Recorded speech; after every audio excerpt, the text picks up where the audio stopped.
This is our refrigerator air filter that we're going to be changing on our Whirlpool refrigerator. Take out the old time strip. Press the back of the new one to activate it.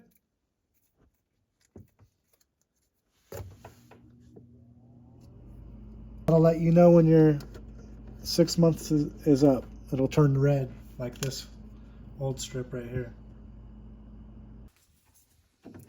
Open up this right here. Press in these two little tabs. Pop that old one out. And then pop the new one in. You'll hear a click. Close it.